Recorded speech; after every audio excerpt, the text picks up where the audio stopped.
Hello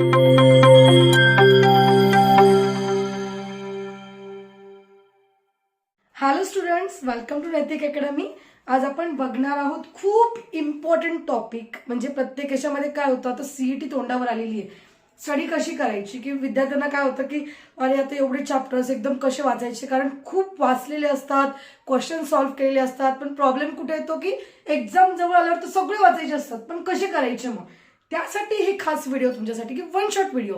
one shot means काय, त्या व्हिडिओमध्ये असणार काय, तर तुमच्यासाठी तो जो टॉपिक आहे ओव्हरऑल तो आपण कमीत कमी मिनिटामध्ये कसं समोर आणू शकतो, किंवा त्याच्यातलं मेन काय कन्सेप्ट आहेत, आपण तो टॉपिक पूर्ण घेणार आहोत. पण आपण बोर्डमध्ये किती 1 तास किंवा आपले जे काही चालायचे 2-3 दिवस आपलं लॉजिक चालायचं त्या प्रकारे नाहीये. काही मिनिटात तुम्हाला पूर्ण लॉजिक तुमच्या समोर असेल, त्याच्या नोट्स तुमच्या समोर असतील. मी प्रत्येक नोट्स इथली पुसणार नाहीये. इथे मी जेव्हा देईल तेव्हा मी थोडा टाइम देईल तुम्हाला स्क्रीनशॉट काढण्यासाठी, आणि मग नेक्स्ट मी चालू करेल. ठीक आहे. सो ओव्हरऑल आपण आता बघूया लॉजिक. आता लॉजिक मध्ये काय असतं, ठीक आहे. लॉजिक जो चॅप्टर तुमचा फर्स्ट आहे त्याच्यापासून आपण चालू करूया. लॉजिक मध्ये सगळ्यात पहिल्यांदा क्वेश्चन विचारला जातो तो सेंटेन्स. आता सेंटेन्स जो आहे, सेंटेन्स जे असतं सेंटेन्स ते असतं की स्टेटमेंट आहे की नाही याच्याबद्दल फर्स्ट क्वेश्चन विचारला जातो. ओके. सेंटेन्स हे स्टेटमेंट यस और नो याच्यामध्ये विचारलं जातं. ओके. आता पहा, स्टेटमेंट काय असतं, हे आयदर ट्रू असतं किंवा फॉल्स असतं. ठीक आहे. म्हणजे आपण जेव्हा म्हणतो की एखादी कंडिशन ट्रू और फॉल्स मध्ये असेल तर जमणार नाही. ओके. तिथे काय असतं, एक तर ट्रूच पाहिजे नाही तर फॉल्स पाहिजे. जर मे बी कंडिशन असेल, मे बी कंडिशन ट्रू किंवा फॉल्स असेल तर ते स्टेटमेंट नसतं. आणि जर त्याची व्हॅल्यू ट्रू असेल, ओके, तर ते स्टेटमेंट आहे. जर त्याचं स्टेटमेंट फॉल्स असेल तरी ते स्टेटमेंट आहे. आलं लक्षात. म्हणजे तुम्हाला एकतर व्हॅल्यू ट्रू पाहिजे किंवा फॉल्स पाहिजे, पण दोन्ही कंडिशन नको. ट्रू येईल का फॉल्स येईल, ट्रू येईल का फॉल्स असं नकोय, ही मे बी कंडिशन नकोय, तर ते स्टेटमेंट होतं. समजलं. सपोज आता मी म्हटलं की पूर्व पश्चिमेला उगवतो, हे स्टेटमेंट झालं, कारण की आपण डिरेक्टली सांगू शकतो की सूर्य पश्चिमेला उगवत नाहीये. आपण सांगू शकतो की फॉल्स स्टेटमेंट डिक्लेअर करू शकतो. डिक्लेरेटिव्ह सेंटेन्स पाहिजे, डिक्लेअर करू शकलो पाहिजे आपण की याची व्हॅल्यू फॉल्स आहे. अशाला आपण म्हणतो स्टेटमेंट. ह्याच्यावर पहिला क्वेश्चन होतो की सेंटेन्स जे आहे स्टेटमेंट आहे की नाही. आणि जर मे बी कंडिशन मध्ये असेल ट्रू और फॉल्स तर ते स्टेटमेंट नाहीये. आणि जर त्याची व्हॅल्यू ट्रू असेल किंवा फॉल्स असेल तर it is a statement. Okay. आता बघा, हे झालं आपला फर्स्ट पॉइंट. याच्यानंतर अजून कुठलं स्टेटमेंट नसतं. क्वेश्चन मार्क जिथे येतो ते स्टेटमेंट नसतं.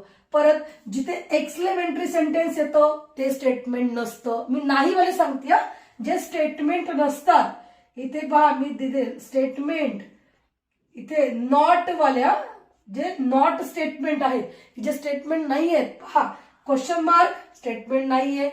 त्या सेंटेन्सच्या इथे एक्सक्लेमेटरी सेंटेन्स असेल ते स्टेटमेंट नाहीये. परत ऑर्डर दिलेली असेल तरी ते स्टेटमेंट नाहीये. ओके. रिक्वेस्ट केलेली असेल तरी ते सेंटेन्स नाहीये.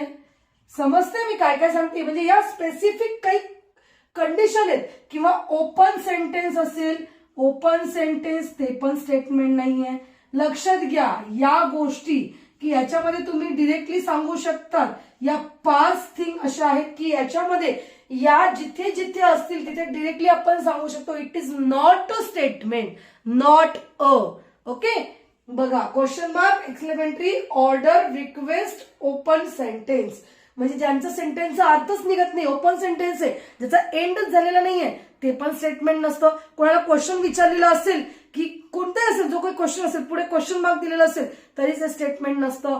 परत एक्सक्लेमेटरी असेल, एखाद्या उद्गारवाचक चिन्ह जर तुम्ही केलेलं असेल समोर, जर एक्सक्लेमेटरी सेंटेन्स असेल त्या सेंटेन्सच्या एकदम एंडला, तरी ते स्टेटमेंट नसतं.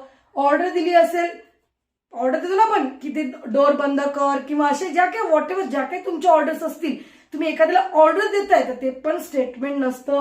रिक्वेस्ट केली असेल तरीही ते स्टेटमेंट नसतं. Request I think may be please ने चालू होतं आपल्या ह्याच्यात माहितीये, त्याच्यामुळे हे पण स्टेटमेंट नाही. आणि ओपन सेंटेन्स तुम्हाला सांगितलेलंच आहे. सो अशा प्रकारे सेंटेन्स आणि स्टेटमेंट ओळखायची. आता पहा सेकंड थिंग याच्यामध्ये काय येते. आता इथे लॉजिक बघूया आणि इथे सेट बघूया. आता पहा लॉजिक मध्ये आणि सेट मध्ये काय काय कशासाठी काय वापरलेलं ते बघतोय आपण. ओके, आता पहा, एक कॉम्प्लिमेंट असं सेटमध्ये तर लॉजिकमध्ये निगेशन वापरलेलं आहे. ओके, एक कॉम्प्लिमेंटच्या ऐवजी निगेशन वापरलेलं आहे. इथे युनियनच्या ऐवजी ऑर वापरलेला आहे. इंटरसेक्शनच्या ऐवजी अँड वापरलेला आहे. ओके, याला काय म्हणतात ऑर अँड निगेशन. हे तुम्हाला लिहून देणार आहे मी. हे निगेशन आहे, हे ऑर आहे, हे अँड आहे. इथे फक्त मी काय सांगते की याच्या ऐवजी इथे काय काय वापरले आपण लॉजिकमध्ये ते सांगते मी, की सेट आणि लॉजिकचं कसं एकमेकांशी संबंध आहे. आता इंटरसेक्शन असेल तर आपण अँड वापरतो. परत इथे हे काय झालं सबसेटचं साईन आहे. सबसेट जर असेल तर आपण काय वापरतो इथे इम्प्लाइज. आणि इक्वल टूचं साईन असेल तर आपण काय वापरतो डबल इम्प्लाइज. आलं लक्षात. म्हणजे सेटमध्ये याच्या ऐवजी हे लॉजिक मध्ये वापरलेलं आहे. ओके, तुम्हाला येऊ शकतं कदाचित म्हणून मी लिहून देते तुम्हाला. 1 by 1 कंडिशन स्क्रीनशॉट करायला विसरू नका, कारण की प्रत्येक गोष्ट आपली खूप इम्पॉर्टंट आहे. खूप कमी मिनिटात आपल्या पूर्ण टॉपिक आपण संपवणार आहोत एकदम शॉर्टकट मध्ये. ठीक आहे, आता 1-2 सेकंदामध्ये स्क्रीनशॉट भेटा. चलो take a screenshot fast. Sorry इथे थोडासा सबसेटचा आपला इथे साईन चुकला. आय थिंक हे पास सबसेट असा असतो, तो काढताना मी असं काढला. ठीक आहे, या सबसेटचा साईन. आता तुला 2 सेकंद मला टाइम देते, घ्या टेक अ स्क्रीनशॉट. आता पहा,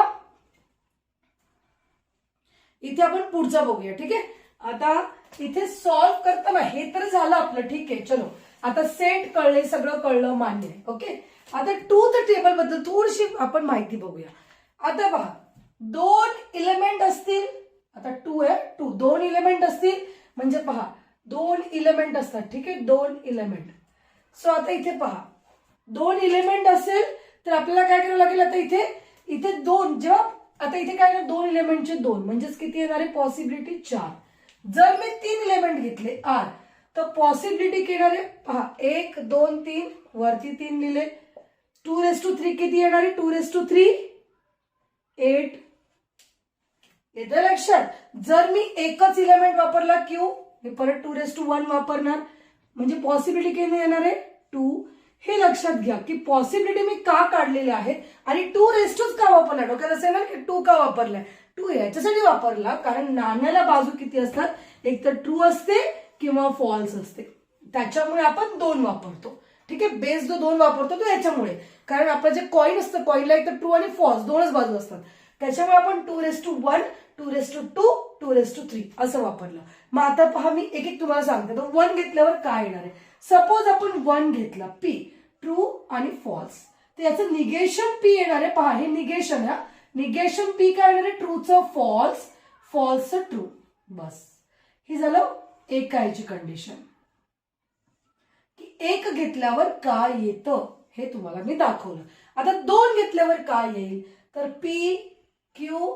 आता इथे आपण पी अँड क्यू घेऊया, पी ऑर क्यू घेऊया, नंतर आपण वाटलं तर खाली सोडूया बाकीचं. ठीक आहे, आता मी इथे फक्त अँड आणि ऑर दाखवते तुम्हाला. इथे साईडला लिहून देते तुम्हाला की अँड ऑर काय आहे सगळं लिहून देते. ओके, सो डोंट वरी. आता इथे आपण एक एक एक एक एक घेऊया व्यवस्थित. 1 सेकंड. आता इथे मी सोडवते तेव्हा आता पहा, एक तर इथे 2 इथे पी आणि क्यू वापरले, पॉसिबिलिटी किती येणार 4 येणार आहेत. तर कोणत्या कोणत्या 2 true 2 false. Okay, 2 true 2 false. नाही तर 1 ट्रू 1 फॉल्स, 1 ट्रू 1 फॉल्स. हे आपलं कायम पी आणि क्यूच्या पॉसिबिलिटी त्याच असणार आहेत. तुम्ही सपोज असं जरी लिहिलं पी क्यू आणि तुम्हाला इम्प्लाइज काढायचं असेल, डबल इम्प्लाइज काढायचं असेल, तरीही पण पी आणि क्यूच्या पॉसिबिलिटी कधीही चेंज होणार नाही. त्या कायम त्याच असतात जेव्हा 2 पॉसिबिलिटी असते तेव्हा. ठीक आहे, पी आणि क्यू जेव्हा असतो तेव्हा पॉसिबिलिटी कुठलीही चेंज होत नाही. आलं लक्षात. पहा P and Q, P or Q, P implies Q, P double implies Q. आता मी काय करते 2T 2F, इथे पण 2T 2F असणार आहे, काहीही चेंज नाहीये. इथे 1TF आहे, 1TF आहे, इथे पण 1TF 1F 1T1F. म्हणजे पी आणि क्यूचं चेंज नाही होते जेव्हा 2 पॉसिबिलिटी असतात, जेव्हा पी आणि क्यू असतो, आर नसतो तेव्हा. आता पहा हे झालं. अँडचा रूल असा आहे, अँडचा रूल आता इथे लक्षात घ्या, मी वाटतं इथे लिहून देते. अँड हे आहे ऑर आणि हे आहे इम्प्लाईज. इम्प्लाईज पेक्षा तुम्हाला अजून सोपं मी लिहून देईल त्याच्याऐवजी की इथे इम्प्लाईजच्या ऐवजी तुम्ही इफ देन म्हणू शकता त्याला, इफ देन. ओके 2 सेकंद, थोडंसं इथे पाणी असल्यामुळे क्लिअर दिसणार नाही, 1 सेकंड. If then. आणि जेव्हा डबल इम्प्लाईज असतं इफ अँड ओनली इफ, या 4 कंडिशन असतात. ठीक आहे, याला म्हणतात अँड, याला म्हणतात ऑर, याला म्हणतात इफ अँड देन, याला म्हणतात इफ अँड ओनली इफ. याच्यानंतर आता लक्षात घ्या, हे झालं आपल्याला काय म्हणतात ते. आता रूल काय, जर अँड असेल तर लक्षात ठेवा टी अँड टी टी असतो, बाकी सगळं एफ असतं. काही रूल मला मी शॉर्टकट मध्ये सांगते. जर टी 2 टी असतील अँड मध्ये तरच टी असतं, बाकी सगळं फॉल्स असतं. ऑर मध्ये काय असेल, ऑर मध्ये 2 एफ असतील तरच आन्सर एफ असतं, बाकी सगळं टी असतं. इम्प्लाईज मध्ये काय असतं, टी इम्प्लाईज एफ एफ असतो, बाकी सगळं टी असतं. ओके, आणि डबल इम्प्लाईज मध्ये 2 जर सेम असतील, सेम, ओके, टी असेल फॉल्स असेल काही घेणं नाहीये, पण दोन्ही सेमच पाहिजे तर आन्सर ट्रू असतं. आलं लक्षात. या 4 कन्सेप्ट आपण इथे सॉल्व्ह करणार ट्रूथ टेबल मध्ये. पहा मी काय सांगितलं, अँडचा रूल काय, 2 टी असतील तरच टी. आता पहा इथे अँड दिसते पी अँड क्यू, 2 टी असेल तरच टी, बाकी सगळं काय असणार आहे फॉल्स. का बरं, कारण की इथे 2 टी आहेत आणि एकच टी. आपण सांगितलं 2 टी असेल तरच टी, बाकी सगळं फॉल्स, कारण कुठेच 2 टी नाहीयेत. ऑरचा रूल काय आपला, 2 एफ असतील तरच एफ, बाकी सगळं टी. आता ऑर मध्ये पहा 2 एफ कुठे लास्टला आहेत, लास्टला 2 एफ तरच तो एफ आहे, बाकी सगळं टी. चलो हा पण झाला. इम्प्लाईजचं काय, टी पहिला टी पाहिजे दुसरा एफ पाहिजे, दुसरा टी नकोय. तुम्ही काय म्हणता टी एफ दिसत एफ टी ला पण तुम्ही करताल, चालणार नाही. इथे पहिला ट्रू सेकंड फॉल्स पाहिजे तरच ते फॉल्स. आता पहा इम्प्लाईज मध्ये पहिला ट्रू पाहिजे दुसरा फॉल्स पाहिजे तरच तो फॉल्स आहे, बाकी सगळं ट्रू. डबल इम्प्लाईज मध्ये दोन्ही सेम पाहिजे, पी आणि क्यू बघा, दोन्ही टी असेल आन्सर टी, दोन्ही फॉल्स असतील आन्सर टी, बाकी सगळं फॉल्स. का, कारण इथे ट्रू आणि फॉल्स आहे, इथे फॉल्स आणि ट्रू आहे. आपल्याला दोन्हीही ब्रॅकेटमध्ये सेम पाहिजे, जसे दोन्ही ट्रू होते दोन्ही फॉल्स होते. अशा प्रकारे आपण 2 डिजिटचा तुमच्या समोर मी दाखवलं ट्रूथ टेबल कसा फाइंड आउट करायचा. 1 असेल तर बघा ट्रूचं फॉल्स झालं, फॉल्सचं ट्रू झालं. हे 1 याचा काय असतो, निगेशन पी. निगेशन पी म्हणजे पी नॉट, म्हणजे पी मध्ये नसलेले. आता ट्रू पी मध्ये आहे तर नॉट पी मध्ये फॉल्स असणार आहे, जर पी मध्ये फॉल्स असेल तर नॉट पी मध्ये ट्रू असणार आहे. हे झालं 1चं. हे झालं सेकंडचं ट्रूथ टेबल. जर 2 असतील पॉसिबिलिटी तर हा ट्रूथ टेबल फॉलो करायचा. तुमच्या समोर इथे मी शॉर्टकट पण दिलेला आहे आणि इथे पॉसिबिलिटी कशी शोधायची हे पण तुम्हाला दिलेलं आहे. आपण आतापर्यंत 2:1 बघितला आणि 2:2 बघितला की 2 पॉसिबिलिटी आल्यावर 4 आउटकम्स भेटतात. म्हणजे बघा 1 2 3 4 4 आउटकम्स भेटले. तसं आता आपल्याला काढायचं 2:3चा 8 आउटकम. त्याआधी 2 सेकंदात फक्त स्क्रीनशॉट घ्यायचा. Okay, take a screenshot fast. चलो घेतला स्क्रीनशॉट. आता आपण लगेच न्यू बघूया. ओके, आता न्यू मध्ये काय आपण सांगितलं होतं की 3चा ट्रूथ टेबल कसा फाइंड आउट करायचा. 3चा कसा करणार आपण, आता पहा पी क्यू आर. आता 3 आहे, आपण आधीच म्हणलं होतं 2:3 किती येणार आहे आउटकम्स, 8 येणार आहेत. बघूया कसे.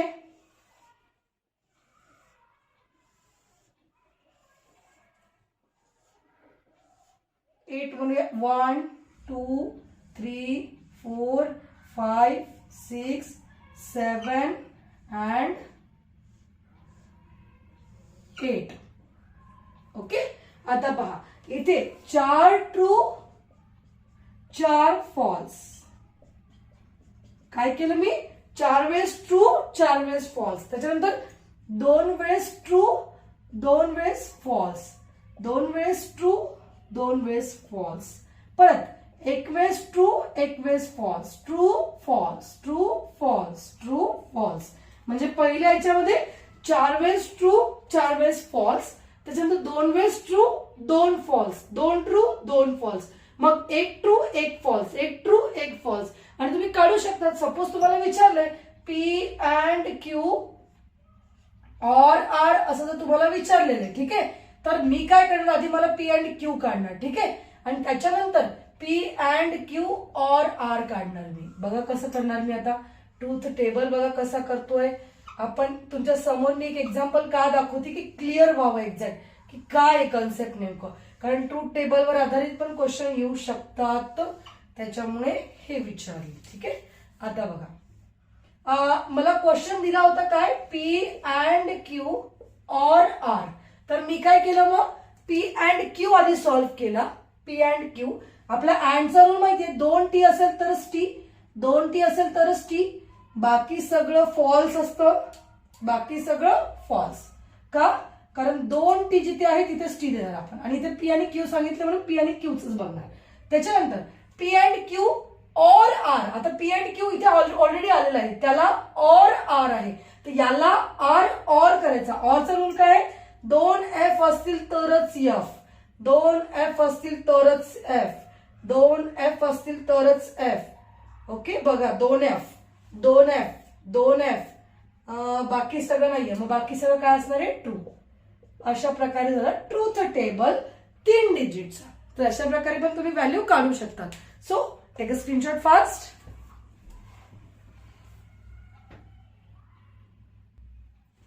ओके, सो नेक्स्ट पॉइंट बघूया. आपला टाइम वाचावा म्हणून मी मुद्दामून रफ करून तुझ्याने न्यू पॉइंट लिहून ठेवते. ठीक आहे, आता पहा याच्यामध्ये नेक्स्ट पॉइंट मध्ये आपण काय काय बघणार आहोत. Types of statement, quantifiers, quantified statement, principle of duality, negation of statement. आता बघूया. ओके, आता याच्यामध्ये काय काय होणार आहे. टाइप ऑफ स्टेटमेंट म्हणजे काय नेमकं, लॉजिकमध्ये आपण खूप शॉर्ट मध्ये बघतोय ना, त्याच्यामुळे शेवटपर्यंत हा व्हिडिओ बघायला विसरू नका. शेवटपर्यंत टिकून राहतो, तुम्हाला कळणार पूर्ण लॉजिक. त्याचं एक 30-40 मिनिटात जे काही आपली मिनिटं होणार तेवढ्या मिनिटात तुम्हाला पूर्ण टॉपिक एकदम लर्न होणार, तुझ्या तोंडावर असणार आहे पूर्ण. ठीक आहे, आता पहा टाइप्स ऑफ स्टेटमेंट मध्ये कोणते कोणते टाइप्स असतील. एक तर टॉटॉलॉजी येऊ शकतं. ओके, टॉटॉलॉजी, कॉन्टिजन्सी, एकच सेकंड, कॉन्टिजन्सी, आणि लास्ट वन कॉन्ट्राडिक्शन. आता नेमकं स्टेटमेंट टाईप काय असतील. आता जर तुमच्या ट्रूथ व्हॅल्यू सगळ्या ट्रू आल्या, सगळ्या ट्रू, तर त्याला काय म्हणतात टॉटॉलॉजी. आणि सगळ्या व्हॅल्यू फॉल्स आल्या, सगळ्या व्हॅल्यू फॉल्स, त्याला काय म्हणतात कॉन्ट्राडिक्शन. ओके, सगळ्या व्हॅल्यू फॉल्स असेल तर कॉन्ट्राडिक्शन, सगळ्या व्हॅल्यू ट्रू असेल तर टॉटॉलॉजी. पण काही व्हॅल्यू काय येतात, एक ट्रू येतो, मध्येच फॉल्स येतो, मध्ये 2 ट्रू येतात, मग लास्ट फॉल्स येतो. मग जेव्हा त्या आउटपुटमध्ये ट्रू आणि फॉल्स हे दोन्हीही प्रेझेंट असतील तेव्हा त्याला म्हणतात कॉन्टिन्युअन्सी. ओके, लक्षात आलं. त्याच्यानंतर क्वांटिफायर आणि क्वालिफायर काय आहे, काय त्याच्यामध्ये सगळ्यात सोपं. नाव लक्षात ठेवण्यापेक्षा हे लक्षात ठेवा. फॉर, आता इथे असेल for all X belongs to A, जे स्टेटमेंट म्हणतो ना आपण, हे फॉर ऑल जे वापरतो त्याला म्हणतात दिस इज वन. क्वांटिफाईड, क्वालिफाईड, जे काही क्वांटिफाईड स्टेटमेंट आहेत त्या टाईपचे. देर एक्झिस्ट, हे पण झालं क्वांटिफाईड स्टेटमेंट. ओके, आता पहा हे झालं स्टेटमेंट, कारण याला हे निगेशन असतं आणि याला हे निगेशन असतं, हे आपण इथे बघणार आहोत नंतर निगेशन मध्ये. ठीक आहे, हे फॉर ऑल साठी असतं, याला म्हणतात फॉर ऑल, आणि याला म्हणतात देअर एक्झिस्ट. ओके, काय म्हटलं मी, हे आलं फॉर ऑल आणि हे देअर एक्झिस्ट. आता याच्यानंतर प्रिन्सिपल ऑफ ड्युअलिटी. ड्युअल म्हणजे काय असतं, तर ऑरचं अँड होतं, अँडचं ऑर होतं, टीचं सी होतं, सीचं टी होतं, हे चेंज होतं, बाकी काही नाहीये. अँडचं सॉरी ऑरचं अँडचं ऑर, टीचं सी, सीचं टी. आता लक्षात घ्या, मी एक एक्झाम्पल वापरते वाटलं sir. P or Q implies C असं दिलेलं असेल, तुम्हाला सांगितलं याचं ड्युअल लिहा. तुम्ही काय करणार, पी ॲज इट इज, ऑरचं अँड करणार, क्यूला क्यू ॲज इट इज, आणि इम्प्लाइज पण ॲज इट इज, सीला फक्त काय ना टी. म्हणजे चेंज कुठे केलं पहा, ऑरचा फक्त अँड केला आणि सीचा फक्त टी केला, बाकी सगळं ॲज इट इज, इम्प्लाइज पण ॲज इट इज, सगळं ॲज इट इज, कुठेच चेंज नाही होत. फक्त चेंज कुठे होतो, ऑरचं अँड सीचं टी. म्हणजे आपण जेवढे 4 सांगितले तेवढे चेंज करायचे. ओके, सीचं टी, टीचं सी, ऑरचं अँडचं ऑर, याच्या व्यतिरिक्त कुठलाही चेंज करायचा नाही. ड्युअलिटीमध्ये निगेशन पण चेंज करायचं नाही. जर तुम्हाला निगेशन मध्ये आलं निगेशन पी ऑर क्यू, तरी याचं ड्युअल काय येणार, negation P as it is, ऑरचं अँड येणार, बाकी ॲज इट इज. लक्षात आलं. म्हणजे निगेशन सुद्धा चेंज करायचं नाहीये ड्युअल मध्ये, आज इट इज ठेवायचंय. नेक्स्ट वन, आता निगेशन ऑफ स्टेटमेंट काय असणार आहेत? सो निगेशन ऑफ स्टेटमेंट मध्ये negation of P and Q बघूया, negation of P or Q बघूया आणि negation of P implies Q बघूया.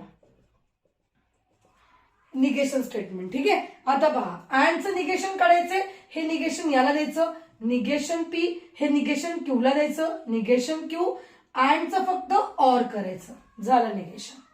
नेक्स्ट वन, सेकंडचं काय, निगेशन फक्त पहिल्याला द्यायचं, निगेशन फक्त क्यूला द्यायचं आणि ऑरचं फक्त अँड करायचं, झालं निगेशन.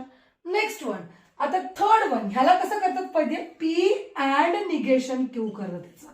ठीक आहे, लक्षात ठेवा कधी पण निगेशनची जी व्हॅल्यू असेल ना, निगेशन पी इम्प्लाइज क्यू, तर पी ऍज इट इज ठेवतात, इम्प्लाइजचं ऍड करतात आणि क्यूचं निगेशन क्यू करतात. हे झाले निगेशनचे रूल. ओके, चलो एक 2 सेकंद तुम्ही स्क्रीनशॉट घेऊ शकता. Okay, take a screenshot fast.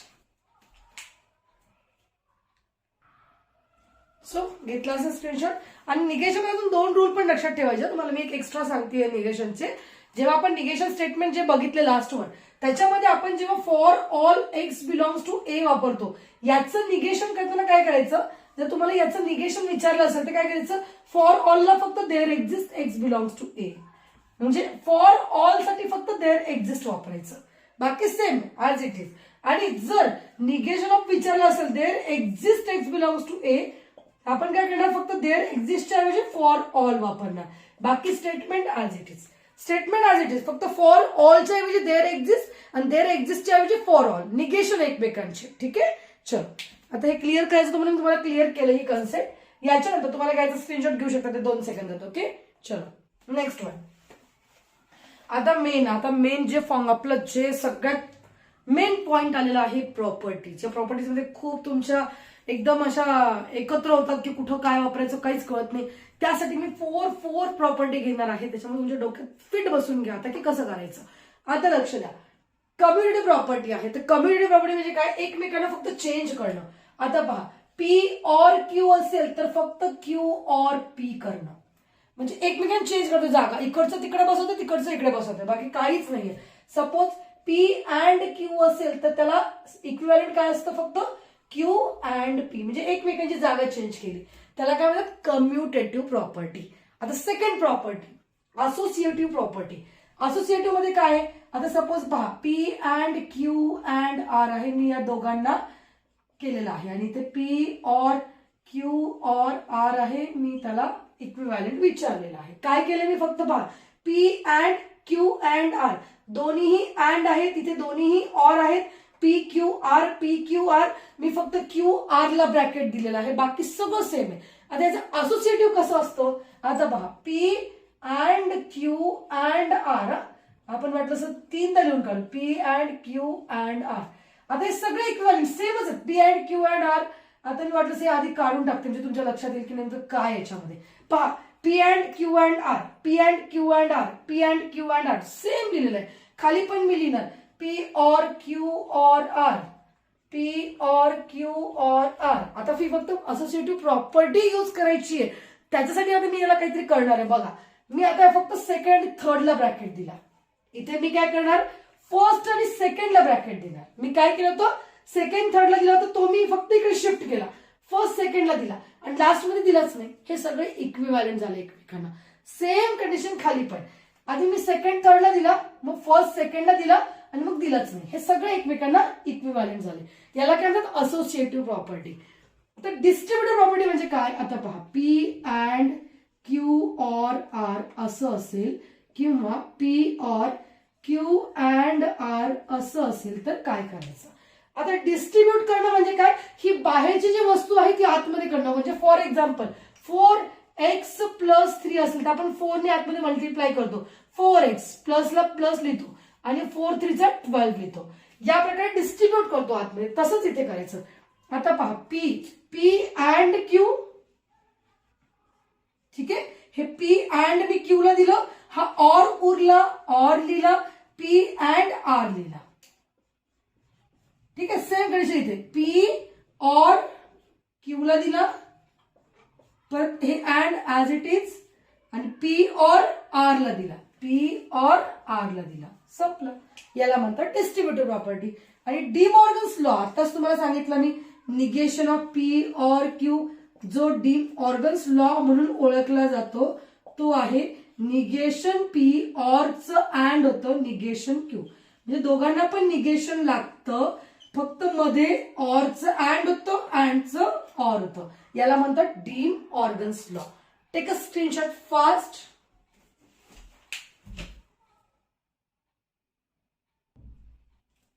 Okay, so आता नेक्स्ट लॉ बघूया. नेक्स्ट लॉ तुमच्या समोर लिहिलेले आहेत already. Conditional law. Conditional law म्हणजे काय असतं? कंडिशनल म्हणजे इम्प्लाइज असतं. ठीक आहे, आता पहा, पी इम्प्लाइज क्यूचं इक्विव्हॅलंट काय असेल? निगेशन पी ऑर क्यू असतो. Okay, negation P or Q असतो. याच्यानंतर पी डबल इम्प्लाइज क्यू असेल तर त्याचं इक्विव्हॅलंट काय असतं? P implies Q and Q implies P. म्हणजेच याला अजून इक्विव्हॅलंट लिहू शकतात, negation P or Q and negation Q or P. हे पण इक्विव्हॅलंट. सो हे झालं आपलं कंडिशनल लॉचं. ठीक आहे. ऍब्झॉर्प्शन लॉ काय असतो? ऍब्झॉर्प्शन लॉ जो असतो तो असतो P and P or Q, नंतर P or P and Q. जर असं असेल तर आपण डिरेक्टली लिहू शकतो की याचं आन्सर पी आहे आणि याचं आन्सर पण पी आहे. का आहे पी? दोन वेळेस जो इलेमेंट आलेला आहे रिपीटेड तोच इलेमेंट त्याचं आन्सर असतं. जो इलेमेंट रिपीटेड आलेला आहे दोन वेळेस, जर इथे माझं असं क्यू असतं Q and Q or P तर मी क्यू लिहिलं असतं आन्सर, म्हणजे दोन वेळेस क्यू आला म्हणून. इथे दोन वेळेस पी आला म्हणून मी पी लिहिला, दोन वेळेस इथे पी आला म्हणून पी लिहिला. बघा, अँड आहे, मध्ये ऑर आहे, इथे ऑर आहे, इथे अँड आहे. हा झाला ऍब्झॉर्प्शन लॉ. आयडेंटिटी लॉ मध्ये काय येतं? आयडेंटिटी लॉ म्हणजे suppose P and T, P or T, परत पी अँड आपण त्याला एफ म्हणू शकतो. ओके, आणि पी ऑर एफ याच्या व्हॅल्यू काढाव्या लागतात. आता जर सपोज बघितलं टी अँड टी असेल तरच टी, बाकी सगळं एफ, म्हणजे डिपेंड पी वर असतं म्हणून इथे आन्सर पी असतं. ओके, आता इथे or, F or F F असतो, बाकी सगळं टी असतं. सपोजची व्हॅल्यू पी ची जर मी फॉल्स ठेवली ती एफ ऑर टी काय असणार आहे? एफ ऑर एफ एफ, बाकी सगळं टी, म्हणजे आन्सर ट्रू असणार आहे. आणि जर मी याचं आन्सर ट्रू केलं तर टी ऑर टी म्हणजे एफ ऑर एफ एफ, बाकी सगळं टी, म्हणजे आन्सर टी. इथे पण आन्सर पी वर डिपेंड आहे त्याच्यामुळे. किंवा अजून इथे आपण साईड करू शकतो. बघा, पी ऑर टी, आपण याला प्रूफ विथ प्रूफ बघूया. आता पी ची व्हॅल्यू ट्रू ठेवली तर आन्सर काय भेटतं आपल्याला? एफ ऑर एफ एफ, बाकी सगळं टी, टी भेटलं. जर मी याची व्हॅल्यू फॉल्स ठेवली, एफ ऑर एफ एफ, बाकी सगळं टी, म्हणजे इथे तरी पण मला व्हॅल्यू टीच भेटतीये, तर मग मी काय आन्सर काय लिहिणार इथे? टी. संपलं. म्हणजे मी तुम्हाला प्रूफ करून दाखवते कसं आन्सर येतं. आता P and F, P and F. आता इथे काय येणार आहे बघा, इथे जर मी व्हॅल्यू ट्रू ठेवली तर टी अँड टी टी असतं, बाकी सगळं एफ असतं, म्हणजे इथे काय भेटणार आहे मला? फॉल्स. आणि जर मी इथे फॉल्स ठेवलं, एफ अँड एफ काय असणार आहे? कारण टी अँड टी टी असतं, बाकी सगळं एफ असतं, म्हणजे हे पण फॉल्सच भेटते, म्हणजे फॉल्स जात नाही व्हॅल्यू, म्हणून इथे मी फॉल्स लिहिणार.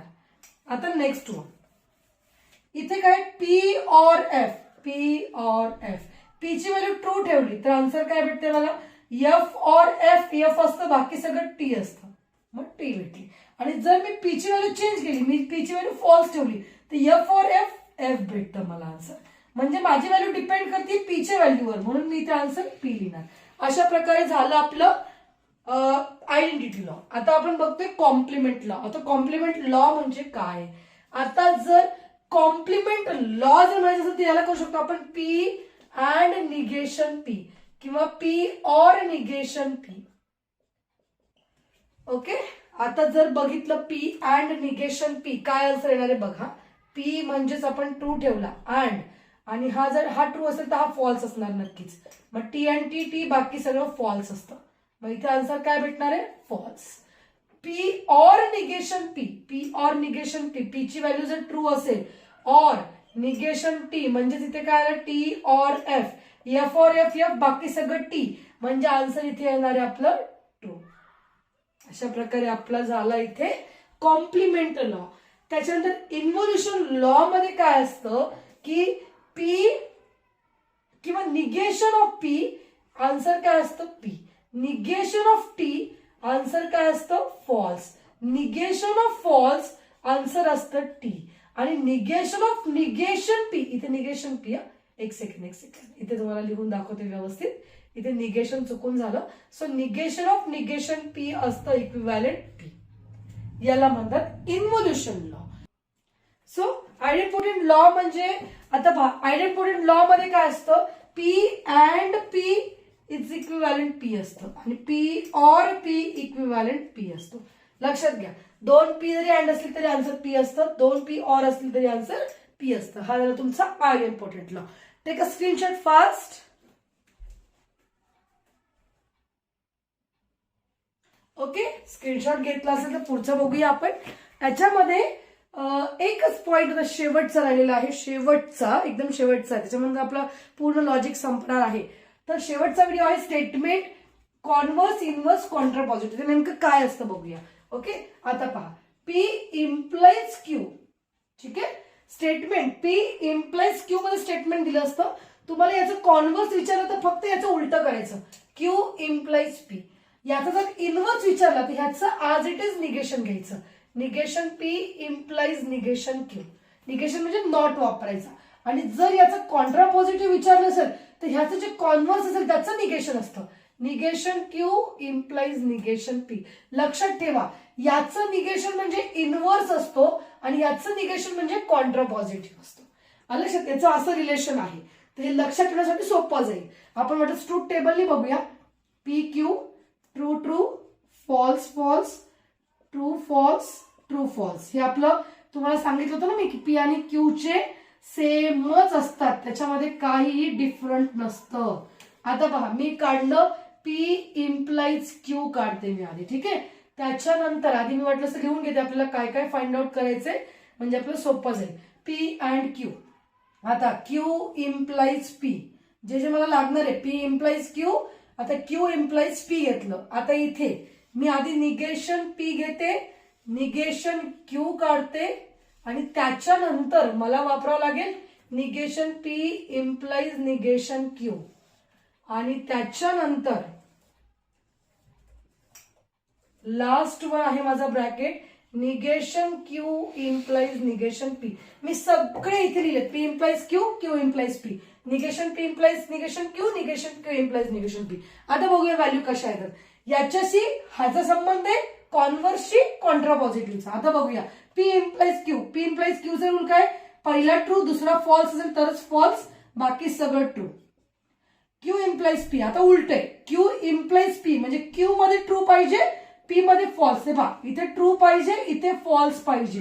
म्हणजे क्यू मध्ये ट्रू, पी मध्ये फॉल्स, क्यू मध्ये ट्रू, पी मध्ये फॉल्स, क्यू मध्ये ट्रू, पी मध्ये फॉल्स, क्यू मध्ये ट्रू, पी मध्ये फॉल्स. इथे आहे तरच ते फॉल्स आहे, बाकी सगळं ट्रू. लक्षात आलं कसं केलं, कारण इथे उलट आले ना, क्यू इम्प्लाइज पी आहे त्याच्यामुळे याच्यामध्ये ट्रू पाहिजे आणि याच्यामध्ये फॉल्स पाहिजे तरच ते फॉल्स आहे. पहिलं उलट होतं, पी इम्प्लाइज क्यू असल्यामुळे याच्यामध्ये ट्रू आणि याच्यामध्ये फॉल्स बघितला. आता निगेशन पी, पीचं निगेशन आहे तर 2 ट्रू आहेत, आपण 2 पहिले फॉल्स लिहिणार. इथे 2 फॉल्स आहेत, नंतर ट्रू लिहिणार, म्हणजे उलट लिहिणार, याच्या उलट इथे असणार. निगेशन क्यूचं पण सेम, इथे ट्रू आहे इथे फॉल्स येणार, इथे फॉल्स आहे इथे ट्रू, इथे ट्रू आहे इथे फॉल्स, इथे फॉल्स आहे इथे true. Negation P implies negation Q, ह्या दोघांमध्ये इम्प्लाइज आहे. आता इथे ट्रू पाहिजे आणि याच्यामध्ये फॉल्स पाहिजे तरच फॉल्स आहे, बाकी सगळं ट्रू. आणि इथे बघितलं negation Q implies negation P म्हणजे ह्याच्यामध्ये ट्रू पाहिजे आणि याच्यामध्ये फॉल्स पाहिजे. आता पहा उलट्या, निगेशन क्यू पहिल्यांदा आणि मग हाय, म्हणजे याच्यामध्ये ट्रू पाहिजे आणि इकडे फॉल्स पाहिजे तरच फॉल्स आहे, बाकी सगळं आन्सर ट्रू. आता जर तुम्ही नीट बघितलं तर आपण बघूया स्टेटमेंट काय होतं आपलं हे. So T F T T, converse कुठे गेलं याचा, कॉन्व्हर्स क्यू. याचं निगेशन बघूया, इनव्हर्स. याचं इनव्हर्स. आता इकडे जर बघितलं T T F T, okay. आता हा आणि निगेशन पी निगेशन क्यू बरोबर बघा, T T T T F F T T म्हणजे दोघांचेही इक्विव्हॅलेंट आहे. तर आपण सांगू शकतो की P implies Q is equivalent to its inverse. म्हणजे negation P implies negation Q. हे इक्विव्हॅलंट आहेत एकमेकांना. का? कारण पहा दोघांच्याही ट्रूथ व्हॅल्यू सेम आलेल्या आहेत. ओके. देन सेकंड वन आता बघूया. क्यू इम्प्लाइज पीचं जे आहे. ओके एक सेकंड आपण इथून घ्यायचं विचारलं होतं. एक मिनिट. एक सेकंड ना काहीतरी गडबड झाली. T so Q implies P आणि negation P converse inverse same आलेला आहे. लक्षात घ्या कॉन्व्हर्स इनव्हर्स सेम आलेला आहे. कॉन्व्हर्स इनव्हर्स आपण कॉन्व्हर्स इनव्हर्स दाखवला आहे. ठीक आहे. कॉन्व्हर्स टू इनव्हर्स स्टेटमेंटचा कॉन्व्हर्स इनव्हर्स. पहा कॉन्व्हर्स काय क्यू इम्प्लाइज पी आणि इनव्हर्स काय negation P implies Q. T हे दोन सेम आलेले आहेत. कॉन्व्हर्स आणि इनव्हर्स म्हणजे स्टेटमेंटचा कॉन्व्हर्स आणि इनव्हर्स हे दोन सेम आहेत. मग आता नंतर बघूया आपण की स्टेटमेंट आणि कॉन्ट्रापॉझिटिव्ह तरी सेम आहे का. आता बघा स्टेटमेंट काय होतं आपलं हे टी चलो सेम आलेले. मग आपण सांगू शकतो की P implies Q is equivalent to its contrapositive म्हणजे negation Q implies negation P. तुम्हाला पहा मी समोर करून दाखवलं आहे. म्हणजे स्टेटमेंट हे इक्विव्हॅलंट आहे. स्टेटमेंट हे इक्विव्हॅलंट आहे कशाशी कॉन्ट्रापॉझिटिव्हशी. लक्षात घ्या मी तुम्हाला विथ प्रूफ दाखवलं की काय इक्विव्हॅलंट एकमेकांना आहे. गिव्हन स्टेटमेंट हे कॉन्ट्रापॉझिटिव्हला इक्विव्हॅलंट असतं आणि जो कॉन्व्हर्स असतो स्टेटमेंटचा जो कॉन्व्हर्स असतो तो असतो इनव्हर्सला इक्विव्हॅलंट. आपण बाय ट्रूथ टेबलने बघितलं बघा. क्यू इम्प्लाइज पी ची ट्रू एफ फॉल्स म्हणजे टी सेम याची इनव्हर्स आलेली आहे. टी सेम आलेलं आहे. पी इम्प्लाइज केलं टी म्हणजे त्याचा कॉन्ट्रापॉझिटिव्ह जे गिव्हन स्टेटमेंट आहे त्याचं इक्विव्हॅलंट काय आहे त्याचा contrapositive. Okay take a screenshot fast. अशा प्रकारे आपलं आज लॉजिकचा एक वन शॉट व्हिडिओ तुमच्या समोर होता की जो तुमचा आज कम्प्लीट झालेला आहे. जर तुम्ही इतकंच करून गेलात तर तुमचं पूर्णपणे लॉजिक संपेल. काही एक्स्ट्रा बघायची गरज नाहीये. मे बी मी असं ऐकलं होतं की सर्किट हा जो आहे सर्किट तो याच्यात नाहीये. तुम्हाला बोर्डमध्ये पण नव्हता यावेळेस आणि नेक्स्ट आता पुढे पण आहे की नाही मला एक्झॅक्ट माहित नाही. पण माझ्या कानावर अशी न्यूज होती की सर्किट हा जो पॉइंट आहे तो तुम्ही काढलेला आहे तुमच्या सिलेबस मधून. असेल तर आपण त्याचा पण व्हिडिओ सेपरेट करूया. पण मला नव्हतं असं कळलं म्हणून मी याच्यामध्ये ओव्हरऑल पूर्ण लॉजिक कव्हर केलेलं आहे. पूर्ण लॉजिक. ओके जर तुम्ही हा व्हिडिओ बघितला तर तुम्हाला बाकी स्टडी करायची गरज नाहीये. यालाच प्रॉपर बघा. याचे एक्झाम्पल सॉल्व्ह करा. काही डाऊट वाटला लॉजिकमध्ये तर नक्की मला कमेंटमध्ये कळवा. Okay thank you so much. Bye bye.